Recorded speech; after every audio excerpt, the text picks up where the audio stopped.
warahmatullahi wabarakatuh. Waalaikumsalam warahmatullahi wabarakatuh.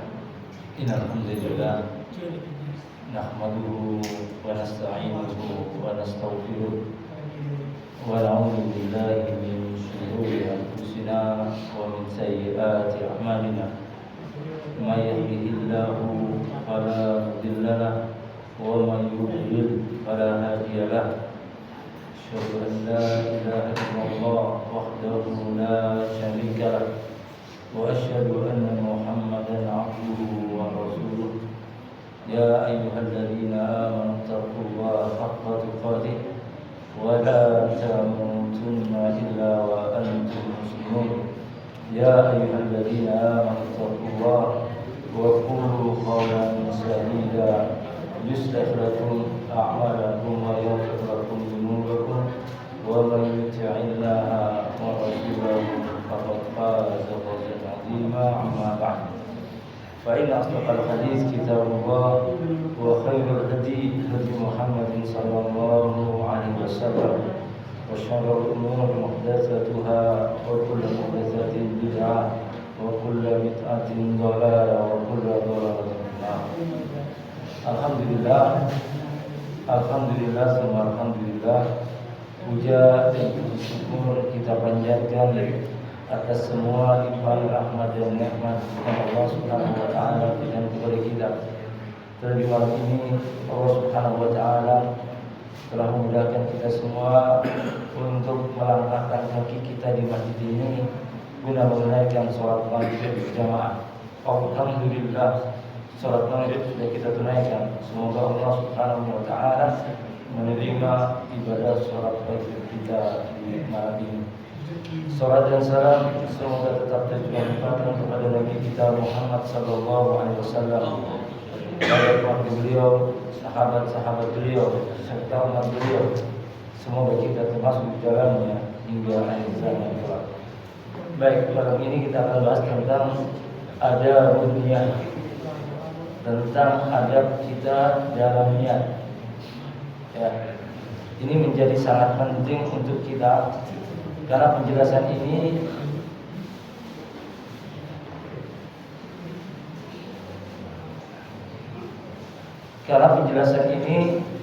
menjadi sesuatu yang sangat mendasar.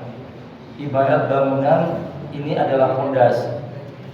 Jadi kalau cara kita berniat betul, maka insya Allah langkah-langkah kita yang kita lakukan, maka insya Allah semuanya akan betul. Dikatakan oleh penulis kitab ini, yu'minul muslimu bi qadrin sya'niyah. Orang yang beriman itu meyakini akan pentingnya niat. Ya. Wa ahamiyatuha li sa'iril a'mali diniyati wad dunyawiyati. Dan saking pentingnya sehingga niat itu mencakup dalam urusan dunia maupun dalam urusan agama. Jadi apa yang kita lakukan dalam urusan agama dan apa yang kita lakukan dalam urusan dunia, maka itu butuh niat. Kenapa kata beliau? Irjami'ul a'mali tataqayyif biha. Karena semua amal itu sangat bergantung kepada niatnya. Wa takunu bihasabi fataqwa wa tad'uf. Bahkan kata beliau, kuat dan lemahnya suatu amal itu bergantung pada kuat dan lemahnya niat itu sendiri. Contoh misal, kita mau bangun malam nanti, udah niat, tapi sekedar niatnya sekedar. Maka saat nanti malam tidak muncul kekuatan untuk bangun malam, untuk sholat malam, apalagi kemudian bangun malam dalam rangka untuk mendapatkan pujian dari orang rumah, maka itu niat tidak kuat. Dikatakan pula wa tasihu wa tarjubu tab'an laha. Betul dan rusaknya niat, betul dan rusaknya suatu amal itu bergantung kepada niatnya. Niatnya betul, maka amalnya betul. Niatnya salah, maka amalnya akan rusak. Wa imanul muslim hada bidururin niyah likulli a'mal wujubi islahiha. Maka orang beriman mesti yakini bahwa sangat pentingnya niat dalam semua amal kita, sehingga orang beriman senantiasa mengoreksi niatnya dan memperbaiki niat. Artinya mengoreksi niat kita. Ya, mengoreksi niat kita. Mustamaddu aulan min qaulillahi ta'ala. Apa dasar kita? Ya, apa dasarnya? Kemudian niat itu menjadi penting. Allah Subhanahu wa taala dalam surat Al-Baqarah ayat 5, A'udzu billahi minasyaitonir rajim. Wa ma umiru illa liya'budullaha mukhlishina lahud-din hunafa. Dan tidaklah mereka diperintah kecuali beribadah kepada Allah dengan memberikan ketaatan. Artinya mengikhlaskan. Jadi niat yang betul itu adalah niat yang betul-betul tersambung kepada Allah Subhanahu wa taala. Apapun yang kita lakukan, duduk di masjid, ya kan? Musyawarah sama teman, ikut kajian, itu bergantung pada kualitas niat kita. Ya, semuanya itu maka dikatakan tadi iljamiul a'mal tatakayyifu biha. Semua amal itu bergantung kepada niatnya. Bahkan Nabi SAW bersabda, innamal a'malu binniyat wa likulli imri'in ma nawa. Sesungguhnya setiap amal itu bergantung kepada niat, dan setiap orang mendapatkan apa yang diniatkan. Karena itu Islam gak mudah memahami, menguatkan niat di dalam diri kita. Karena senantiasa hati ini berbolak-balik. Bahkan seorang tabi'in mengatakan gak ada yang lebih sulit daripada mengurus niat. Niat itu betul-betul berbolak-balik, begini begitu terus. Maka dikatakan tadi, kuatnya suatu amal, lemahnya suatu amal itu bergantung pada kuatnya dan lemahnya niat itu sendiri. Maka Allah Subhanahu wa taala, Nabi SAW mengatakan, innallaha la yanzuru ila suwarikum wa amwalikum wa innama yanzuru ila qulubikum wa a'malikum. Sesungguhnya Allah tidak melihat rupamu, Allah tidak melihat penampilan kita. Wa amwalikum, dan Allah tidak melihat harta kita. Allah tidak melihat penampilan kita, tidak melihat rupa kita, dan Allah juga tidak melihat harta kita. Wa inna, apa yang Allah lihat? Wa inna ma yanzuru ila qulubikum wa a'malikum. Tetapi yang Allah lihat dari kita adalah apa? Halo. Ya. Apa di sebelah sini?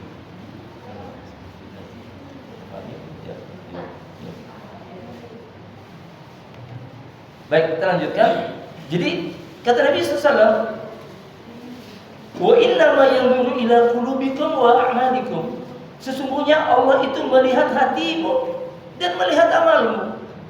Gak melihat penampilan kita, gak melihat investasi kita, gak melihat harta kita. Enggak, Allah gak melihat itu semua. Apa yang dimaksud dengan fanadhuru ila qulubi? Apa yang dimaksud dengan Allah melihat hati kita? Dijelaskan oleh ulama di sini, nadhurun ila niyah. yakni Allah melihat niat kita. Yang dinilai Allah adalah niat.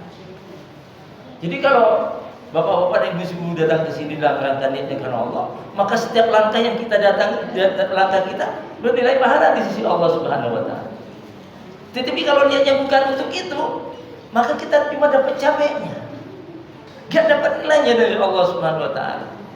Gak kelihatan niat itu, gak kelihatan terselubung. Sehingga meskipun rukuknya sama, sujudnya sama, bacanya sama, itu yang menentukan adalah niatnya. Saat niatnya betul karena Allah, maka rukuk dan sujudnya akan dinilai oleh Allah. Tapi saat niatnya bukan karena Allah, maka tidak akan dihitung oleh Allah Subhanahu wa taala. Maka disinilah kita pentingnya untuk senantiasa mengoreksi niat kita. Jangan sampai yang kita lakukan Allah jadikan amalan seperti debu-debu yang terbangan. Disebabkan apa? Disebabkan masalah niat. Masalah yang tidak kelihatan. Niat itu urusan kita dengan Allah Subhanahu wa taala. Maka kata Nabi sallallahu alaihi wasallam, "Idzan niyat yal ba'ithu 'ala al-'amal wad dafi' ilayhi." Wa min qouli ta'ala, "Man hum bi hasanatin lam ya'malha kutiba lahu hasanah." Barang siapa berniat baik, lam ya'malha, dan dia belum melakukannya. Contoh nih, besok pagi saya mau silaturahim kepada teman, kepada keluarga yang ada di mana. Ketika kita berniat seperti itu, kata Nabi SAW, itu sudah dicatat sebagai amal baik. Artinya sudah mendapatkan pahala dari niat seperti itu. Padahal kita belum melakukannya. Belum melakukannya sudah dapat pahalanya. Ya. Famujarridu al-hummu salih kana al-amalu salih. Karena itu hanya dengan niat saja, sudah tercatat sebagai amal soleh. Sudah tercatat sebagai amal soleh. Karena itu Nabi SAW beliau bersabda, "An-nasu arba'ah." Manusia itu ada 4 golongan, ada tipe 4 golongan. Yang pertama, rajulun atahu Allah azza wa jalla ilman wa malan fa huwa ya'lamu bi ilmihi fi malihi. Seorang yang Allah kasih ilmu dan Allah kasih harta. Artinya orang itu berilmu, taat kepada Allah, gunakan hartanya di jalan Allah Subhanahu wa taala, maka kata Nabi sallallahu, ini adalah orang yang dengan tingkatan yang bagus. Tingkatan yang utama. Disebabkan apa? Dia mengumpulkan 2 hal yang sangat bagus. Hartanya banyak, tapi amal solehnya banyak. Jadi hartanya digunakan dalam rangka mendekatkan diri kepada Allah, buat untuk bantu fakir miskin, buat bantu masjid, buat bantu musola, kasih beasiswa dan lain sebagainya. Kemudian yang kedua, fayaqulu rajulun law atani Allahu ta'ala mithla ma atahu Allah la kuntu kama amila. Yang kedua adalah orang yang dia taat kepada Allah, yang soleh, dia berilmu, tapi tidak punya harta, gak punya harta. Tapi kata Nabi SAW, dia itu berkeinginan, kalau aku punya harta, hartaku akan gunakan seperti orang yang tadi itu, yang kaya, digunakan untuk bangun masjid, bangun ini dan sebagainya. Apa kata Nabi orang yang kedua ini? Kata Nabi yang orang kedua ini, fahuma fi ajril sawab. Orang yang kedua ini mendapatkan pahala yang sama dengan orang yang pertama. Padahal tidak bangun madrasah, tidak pergi haji, tidak bangun musola, tidak bantu fakir miskin, hanya dia dengan azamnya kuat, ya Allah, kalau aku punya uang, ya Allah, kalau aku kaya, ya Allah, aku akan contoh orang itu, ya Allah, aku akan bantu dia, aku akan bantu ini. Kata Nabi SAW, orang yang seperti ini punya pahala yang sama dengan orang yang pertama tadi. Disebabkan niatnya. Hanya sekedar berniat, dia mendapatkan pahala. Niat yang dimaksud di sini ada semangat, keinginan, ada azm, ada semangat untuk betul-betul mewujudkan itu. Bukan cuma lintasan pikiran saja. Kalau lintasan pikiran itu nggak dinilai, cuma melintas gitu. Tapi kalau azm, Allah, kalau aku punya uang seperti dia, aku akan beramal seperti dia, bangun musola, bangun madrasah, kasih beasiswa, bantu fakir miskin, buat masjid, aku jadi. Kata Nabi SAW, orang yang seperti ini memiliki pahala yang sama dengan orang yang pertama. Kemudian tipe orang yang ketiga, tipe orang yang ketiga adalah warajulun ata'allahu malan walam ya'ti ilman fahuwa yakhbitu fi malihi. Yang ketiga adalah orang yang Allah kasih harta, tapi nggak punya ilmu, sehingga hartanya dibuat maksiat, dibuat untuk foya-foya, dibuat untuk menzalimi orang, dibuat untuk mempengaruhi orang, dibuat untuk merusak keadaan dan lain sebagainya. Ini manusia yang paling tidak baik, tingkatan manusia yang nggak benar ini. Ada yang tidak lebih benar lagi. Apa kata Nabi Sallallahu Alaihi Wasallam? Fayaqulu rajulun law atillahu mithla atahu amiltu kama ya'mal.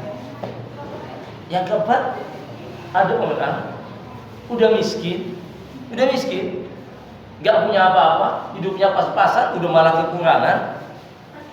Tapi dia melihat orang yang bermaksiat, dia melihat orang yang zalim, dia dalam hatinya, kalau aku punya harta, aku seperti dia, mau bermaksiat seperti dia, mau zalim seperti dia, mau bikin ini, mau bikin itu. Kata Nabi SAW, orang yang keempat ini memiliki dosa yang sama dengan orang yang ketiga tadi. Padahal tidak buat apa-apa, tidak bermaksiat dia, sekedar punya azam yang kuat. Kalau aku punya harta, akan mencontoh orang bermaksiat sebagaimana tadi. Kata Nabi SAW, orang yang ketiga ini sama, orang keempat ini memiliki dosa yang sama dengan orang yang pertama. Disebabkan apa? Disebabkan niat. Maka para jemaah rahimahumullah, mari kita semua betul-betul memperhatikan hati kita. Insyaallah 10 hari lagi kita akan menghadapi Ramadan. Apa kata Nabi SAW? Man shoma Ramadana imanan wa ihtisaban. Barang siapa berpuasa Ramadan dengan iman dan berharap pahala dari Allah. Amalan apa itu? Imanan wa ihtisaban. Amalan apa? Amalan hati. Imanan wa ihtisaban. Ghufira lahu ma taqaddama min dzambi. Maka sebelum Ramadan datang, ayo kita bersihkan hati kita dari hasad, dari dengki, dari riya, dari namimah, dari adu domba. Bersihkan semua itu. Karena kata Allah, kata Nabi SAW, Allah akan mengampuni dosa-dosa orang yang imanan wa ihtisaban. Demikian juga man qama ramadhana imanan wa ihtisaban. Barang siapa mendirikan salat malam dengan iman dan berharap dari Allah, maka akan Allah ampuni dosa-dosanya yang masalah hati. Maka ayo kita sama-sama fokus bagaimana kita membersihkan hati kita dari noda-noda syirik, noda-noda riya, dari noda-noda angkuh, dari noda-noda hasad, dari noda-noda sombong yang itu nggak kelihatan itu.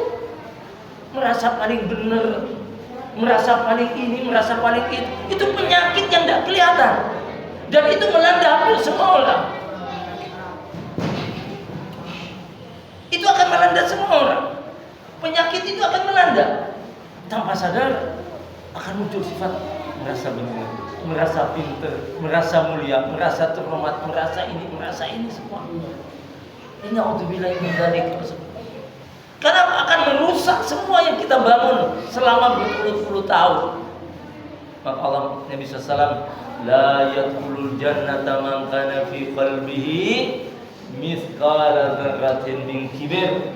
Tidak akan masuk surga seseorang yang di dalam dirinya ada seberat zarah kesombongan. Ayo kita perbaiki hati kita agar tawadu, rendah hati, agar ikhlas dalam beramal, ya kan, peduli dengan sesama, saling nasihat menasihati. Dia tidak perlu melihat siapa yang menasihati.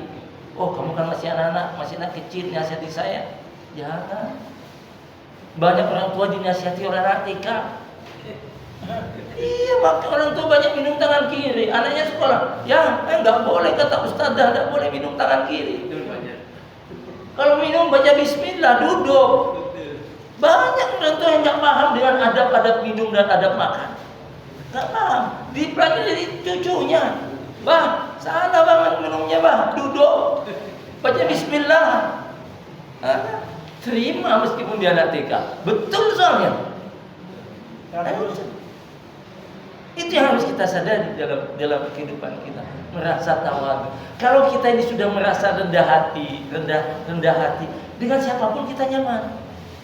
Dengan siapapun kita berteman nyaman, bertetangga nyaman, bergaul nyaman, di masjid nyaman, di musola nyaman, di tetangga. Kenapa? Karena tidak ada ruang di bagi kita untuk merasa lebih baik dari orang lain. Maka apa kata Hasan Basri tentang tawadu? Rendah hati itu apa kata beliau?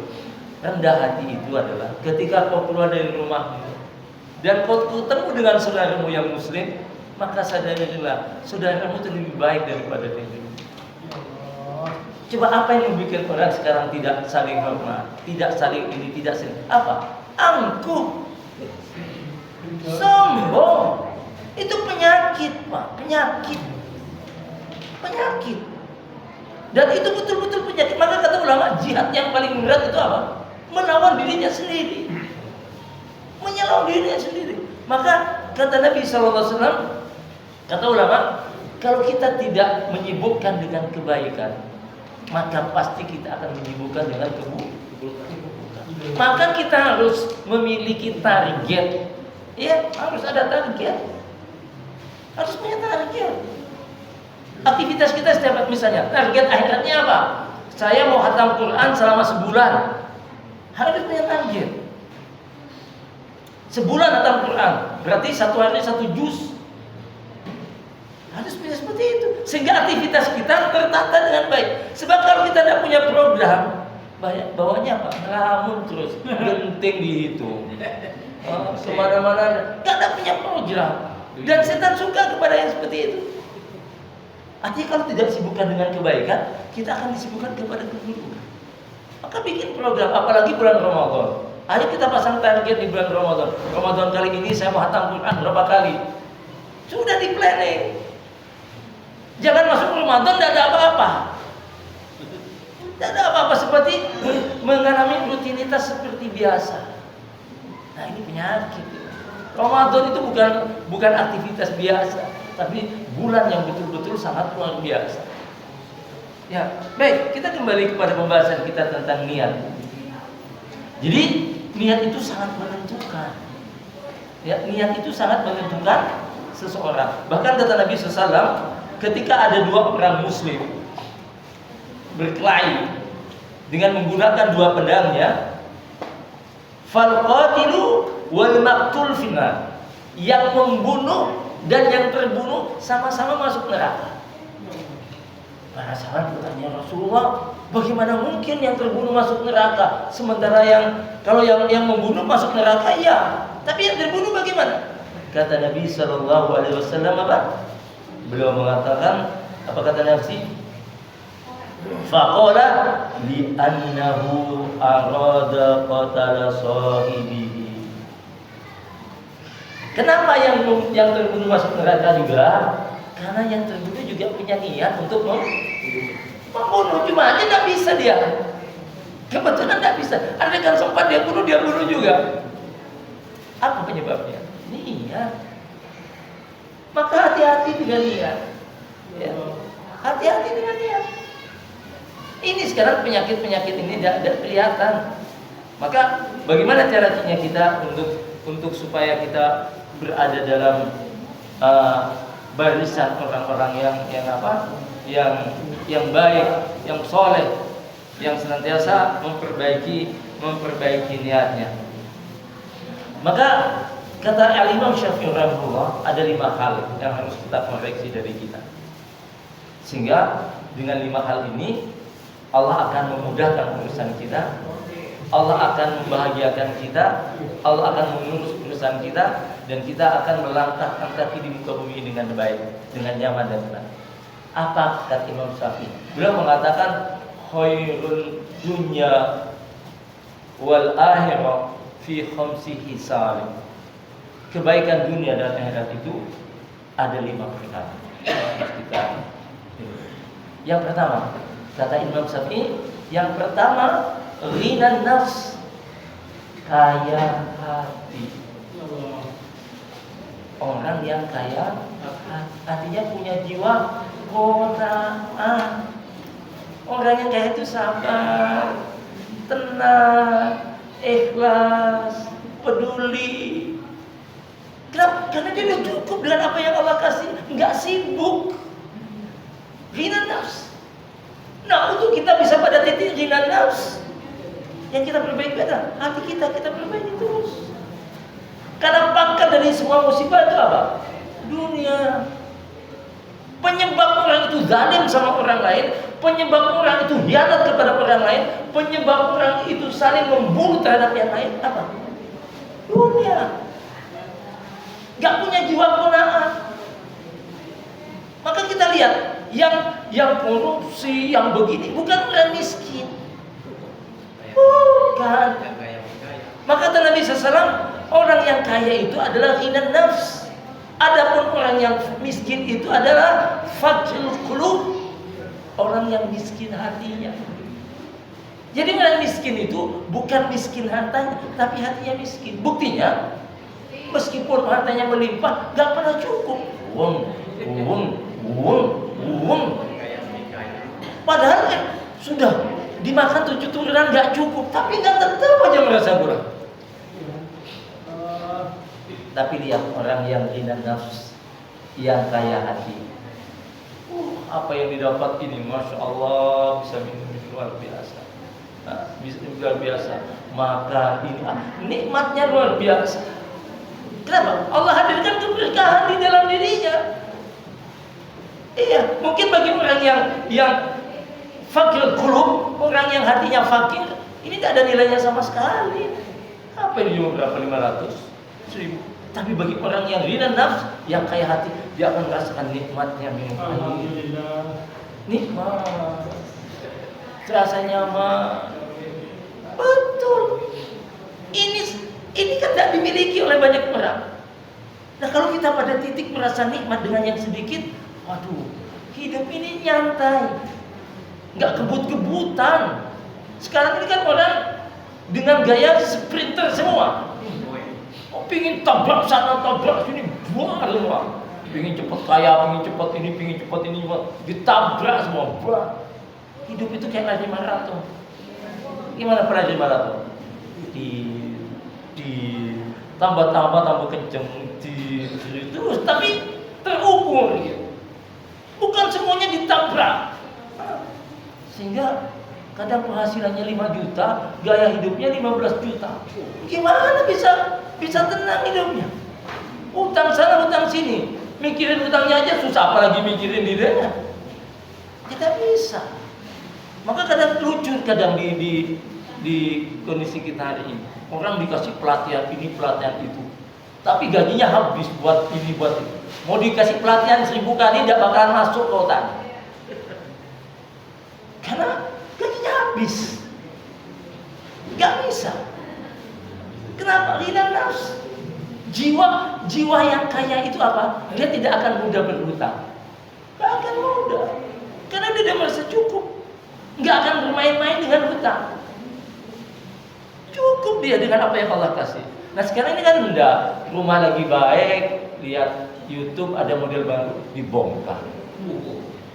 Ada lagi HP mau beli 2 bulan 3 bulan, ada kreditan model baru, beli kreditan. Sepeda motor masih enak dipakai, ada model baru kreditan cuma sekian ribu, dibeli lagi kredit lagi. Kapan mau hidup tenang gitu? Hidup tenang itu dengan bukan dengan berlimpah hutang, tapi dengan ketenangan, dengan mensyukuri nikmat Allah Subhanahu wa taala. Kemudian yang kedua kata Imam Syafi'i apa? Orang yang kalau ingin bahagia, kaful adha. Jangan nyakiti orang. Jangan nyakiti, baik dengan lisan kita, dengan kekuatan kita, dengan pikiran kita, jangan nyakiti orang. Lalu kalau kita sama tetangga ada akur, gimana mau bahagia? Ya bahagia. Sampai Nabi mengatakan, "Man kana yu'minu billahi wal yaumil akhir falyukrim jarahu." Siapa yang beriman kepada Allah dan hari akhir, muliakan tetangga. Ini enggak akur sama tetangga. Gimana mau bisa nyaman hidup? Mau gimana nyaman dengan hidupnya? Kadang sesaudara tidak akur, kadang anak sama menantu tidak akur. Gimana bisa hidup tenang kayak begitu? Ngalah, biar kita dikatakan kalah, ngalah. Selama bukan urusan din, selama bukan urusan agama, pilih ngalah. Pilih ngalah. Tapi kalau urusan yang hak, jangan ngalah. Tapi karena kalau urusan yang sifatnya mungkin dia merendahkan kita, begini kita ngalah. Lah jauh lebih nikmat. Kan kadang, oh dia masih muda, dia harus ke saya dulu. Oh kita yang ke sana. Karena orang yang mendahului itu pahalanya lebih baik, lebih banyak. Kan kadang orang, oh masih anak kemarin sok-sokan begini-begini, masih nggak ada akur semamilian karena urusan usia. Oh itu nggak pergi ke kantor macam-macam, jangan. Ketika bukan urusan agama ngalah. Sering ngalah sama istri, nggak apa-apa. Kalau bukan urusan prinsip, ya. Tapi kalau urusan prinsip tidak ada hal ngalah. Kalau sudah urusan yang prinsip, tidak ada ngalah. Maka kata Imam Syafi'i, kaful adha, jangan kau sakiti orang kalau kau ingin hidup bahagia. Kemudian yang ketiga kata Imam Syafi'i apa? Kasbul halal, cari rezeki yang halal. Cari rezeki yang halal. Ini nggak bisa didapat kecuali kita punya sifat qanaah. Kenapa orang sekarang lintas ini tembus sana tembus? Karena tidak ada jiwa syukur kepada Allah. Lemah syukurnya. Orang sekarang lemah keyakinannya tentang keberkahan. Orang sekarang itu melihat sukses itu dengan yang banyak. Ini harus kita koreksi dari kita. Sehingga kalau hidup kita yang sudah merasa nikmat dengan apa yang Allah kasih, maka kita akan cari yang halal saja. Yang halal. Kalau yang halal sudah kita dapatkan, berapapun itu kita syukuri. Maka itu akan menjadi nikmat yang tiada ternilai. Nah, orang sekarang tuh lemah keyakinannya dengan yang sedikit bahwa itu nikmat. Orang sekarang tuh lemah keyakinannya kalau tidur di bawah rumah dengan apa adanya, itu tidak yakin, lemah keyakinan. Sehingga rumah dibangun model begini, model begitu, tapi dengan budget yang dia tidak mampu sebetulnya maksa saja. Sehingga hidupnya sampai mati utangnya masih ada. Turunan ke anaknya, turunan ke cucunya, terus dimuter kayak gitu. Maka bapak-bapak dan ibu sekalian, kita berusaha cukupkan dengan yang halal. Cukup dengan yang halal. Kalau sudah cukup dengan yang halal, maka insya Allah apa yang kita lakukan akan terasa mendapatkan keberkahan dari Allah Subhanahu wa Ta'ala. Ada. Belum. 3 menit. Baik, kemudian yang keempat. Nah, ini yang keempat kata Imam Syafi'i. Orang kalau ingin bahagia adalah libasut taqwa. Perbaikilah takwa, bertakwalah kepada Allah. Takwa. Sampai Allah mengatakan, "Wa tazawwadu fa inna khairaz zadi taqwa. Wattaquni ya ulil albab." Sebaik-baik bekal itu adalah takwa. Bertakwalah wahai orang-orang yang berakal. Takwa. Jadi kita ini bagaimana kita ini menyibukkan diri untuk takwa kepada Allah. Serius. Kalau kita takwa kepada Allah, urusan kita mudah. Di mana? Landasan bahwa urusan mudah kalau kita takwa. Allah mengatakan dalam surat Al-Falaq, "Wa may yattaqillah yaj'al lahu makhraja wa yarzuqhu min haitsu la yahtasib. Wa may yatawakkal 'ala Allah fa huwa hasbuh." Ya, bagaimana? Allah pemilik langit dan bumi mengatakan, kalau kau bertakwa kepadaku, kata Allah, urusanmu aku mudahkan. Kau akan dikasih rezeki dengan tidak diduga-duga. Barang siapa yang menyerahkan urusannya kepada Allah, maka Allah akan cukupkan kebutuhan. Masalahnya kita lemah keyakinannya dengan ini. Terus terang, kaum muslimin hari ini krisis keyakinan. Krisis keyakinan. Sehingga ketika dia punya masalah bukan lari kepada Allah, lari kepada sesuatu yang justru semakin memperluas urusan dirinya. Apa kata Nabi SAW? La yaftahu abdun baba mas'alah. Tidaklah seorang hamba membuka pintu untuk meminta tolong, untuk meminta-minta. Fatahullahu lahu baba fakiran, melainkan Allah akan bukakan pintu-pintu kefakiran buat orang itu. Jadi jangan pernah mengandalkan siapapun untuk mengurus kehidupan kita. Jangan pernah adukan masalah kita pun sebelum kepada Allah.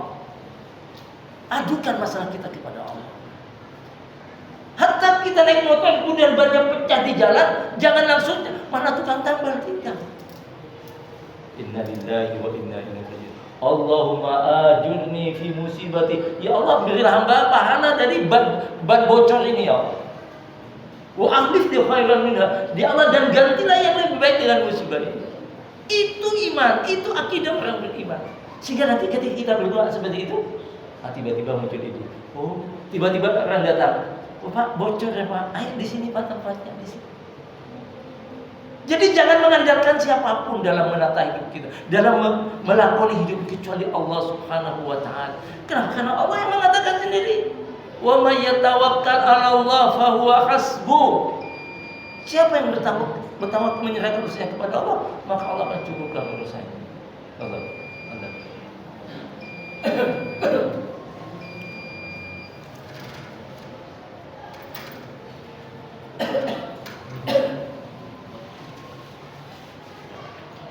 Allahu Akbar, Allahu Akbar, Allahu Akbar, Allahu Akbar. Asyhadu an la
Alhamdulillah, wassalatu wassalamu ala rasulillah, la hawla wala quwwata illa billah.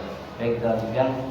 Jadi kata Imam Syafi'i, kalau kita orang ingin hidupnya bahagia, tenang, damai, mudah dan lain sebagainya, maka hendaklah kita senantiasa bertakwa kepada Allah Subhanahu wa taala. Karena Allah yang menjamin bagi siapa dan antara kita yang bertakwa kepada Allah, urusannya mudah, urusannya yang tidak mungkin menjadi mungkin, akhirnya dimudahkan oleh Allah Subhanahu wa taala dan rezekinya akan dikasih dengan tidak diduga. Maka kata ulama, sibukkan kita dalam taat kepada Allah, maka rezekinya akan datang tanpa diduga. Makan orang kayak gini, doa melulu, tahajud melulu, kan gitu kadang. Kalau niat kita betul, hati kita bersih, tidak ada syirik, tidak ada bid'ah, tidak ada khurafat, maka dengan izin Allah rezeki itu akan datang dengan tidak diduga. Ya, kita sholat, kita doa, tapi lisan nggak dijaga, mata nggak dijaga, ya nggak diterima. Gimana mau diterima? Dibarengi dengan kemaksiatan. Ya, maka kata ulama, ketika seseorang laki-laki, seorang suami melakukan maksiat di luar rumah dan dia masukkan maksiat itu ke dalam rumah, itu akan berdampak kepada anak dan istrinya. Akan berdampak kepada anak dan istri. Artinya kemaksiatan yang dilakukan oleh seorang suami di luar rumah itu akan berdampak kepada anak dan istrinya di rumah. Maka jangan main-main. Kemudian yang terakhir, kata Imam Syafi'i adalah wathiqatu billahi azza wa jalla ala kulli hal. Yakin terhadap semua keputusan Allah dalam semua hal. Yakin kepada Allah dalam semua hal. Maka libatkan Allah dalam semua urusan kita, yang kecil, yang menengah, yang besar, yang ringan, yang berat, yang amat berat. Libatkan semua urusan kepada Allah Subhanahu wa taala. Termasuk kita mau mengurus KTP misalnya. Ya Allah, mudahkan ya Allah, hamba mengurus KTP. Ketika libatkan kita mau dagang pagi-pagi, ya Allah mudahkan dagangan hilang. Ketika kita mau silaturahim, ya Allah mudahkan nanti. Libatkan Allah dalam semua hal. Maka kita akan mendapatkan hal-hal yang tidak kita duga. Yang tidak kita duga. Semuanya akan kembali kepada niat kita. Kalau hati kita bersih dari syirik, dari khurafat, dari bid'ah, dari macam-macam, maka jalan kemudahan itu akan banyak sekali. Banyak sekali akan kita mudah Allah. Karena Allah janji, pasti janji Allah itu benar. Innaka la tukhliful. Ya, sesungguhnya Allah itu tidak akan menyelisih janjinya. Kemudian yang terakhir saya bacakan hadis Rasulullah. Kata Nabi, "Man tazawwaj bi sadaqin la yanwi adafa wa zani." Barang siapa yang menikahi wanita dan dia tidak berniat untuk melunasi maharnya, dan dia mampu membujuk si wanita itu sehingga si wanita itu bisa terima, ya adalah gak apa-apa, meskipun gak apa-apa. Kata Nabi SAW, laki-laki itu ketika nanti menghadap Allah, dia akan datang sebagai fahuwazan, dia akan datang sebagai pezina. Disebabkan apa? Niatnya. Ya, si wanita bisa terima itu dengan retorika dia begini, bicara begini dan sebagainya, dia terima. Kemudian Nabi SAW juga bersabda, Man addana dainan wa huwa la yanwi qada'ahu fa huwa sarik. Barang siapa berhutang tapi dia niat memang tidak mau bayar, tapi dengan kemampuan dia ngomong, kemampuan dia merayu, kemampuan dia begini, membuat si pemberi hutang luluh, sehingga udahlah tak usah bayar. Kata Nabi SAW, orang ini nanti di hadapan Allah akan datang sebagai pencuri. Disebabkan apa? Disebabkan niatnya. Niatnya yang tidak kelihatan, cuma dia dan Allah yang tahu. Jadi niat itu harus selalu kita upayakan, kita koreksi, kita ubah dan seterusnya. Karena dengan cara niat seperti itu, akan mudah bagi kita untuk mendapatkan kemudahan-kemudahan dari Allah Subhanahu wa taala. Nah, bagaimana dijelaskan oleh ulama? Man ahabba an yaftahallahu qalbahu ayyunawwiruhu fa'alayhi. Barang siapa yang menginginkan Allah membukakan hatinya dan menyinari hatinya, lakukan 4 hal ini. Jadi kalau kita kata ulama ini ingin hati kita kinclong, ingin hati kita bersih, lakukan 4 hal. Yang pertama apa? Bil khalwah. Punya waktu untuk menyendiri. Punya waktu untuk sendiri. Artinya ketika kita sendiri di malam-malam, kita renungkan perjalanan hidup kita renungkan dosa-dosa kita renungkan kesalahan-kesalahan kita renungkan. Punya waktu sendiri untuk bertafakur, untuk merenungi diri kita sendiri. Yang kedua, waqillatul akli, sedikit makan. Jangan banyak makan. Sebab kalau sudah banyak makan, kalau sudah perut kenyang terus, akan malas berpikir, akan malas ini. Nah sekarang godaan makan itu luar biasa sekarang. Yang di mana-mana ada wisata kuliner semua. Dari yang kelas menengah, kelas atas, semuanya lengkap ini. Sehingga gaya hidup orang sekarang itu banyak sekarang rumah tangga yang tidak masak. Serius, banyak rumah tangga. Kenapa? Karena yang mau dibeli ketimbang masak beli. Sehingga gaya hidup makan itu menjadi sesuatu yang kata Imam Syafi'i rahimahullah, orang yang kebanyakan makan, kalau kita perhatikan pembahasan beliau ini, akan sulit hatinya itu bisa tumbuh baik, disebabkan kekenyangan terus. Maka Ramadan itu sesuatu yang patut untuk kita jadikan momentum perubahan kita. Karena makan kalau di sisi dari segi kesehatan, saya baca ikuti sebuah kajian, jadi obat yang paling mujarab melebihi obat-obat yang lain adalah puasa. Ya, orang yang puasa, yang melaparkan diri, maka kesehatan tubuhnya akan jauh lebih baik dengan orang yang. Kemudian yang keempat, yang ketiga adalah watarkin mukhalafati syufaha, jauhi dengan orang yang tidak peduli dengan agama. Jangan bergaul dengan orang-orang yang nggak peduli sama agama, nggak peduli sama sholat, nggak peduli sama zikir, nggak peduli sama amanah. Tinggalkan. Jangan banyak bergaul. Sekedar assalamualaikum tidak apa-apa, tapi menjadi teman akrab itu sangat berbahaya. Nggak sholat, nggak begini, kemudian kita jadikan teman akrab, maka itu musibah buat kita. Kemudian yang terakhir, wa ba'dul ahli al-'ilm, ya, tinggalkan orang yang berilmu tapi abai dengan ilmu. Pintar, ngerti, tapi dia tidak memuliakan ilmunya. Tahu kalau makan pakai tangan kanan, tetap aja pakai tangan. Tahu kalau temu dengan saudaranya yang muslim disunahkan untuk mengucap salam, tidak peduli dengan salam. Kata Imam Syafi'i, tinggalkan orang-orang yang tidak punya adab dalam ilmu, tidak punya adab dalam ilmu.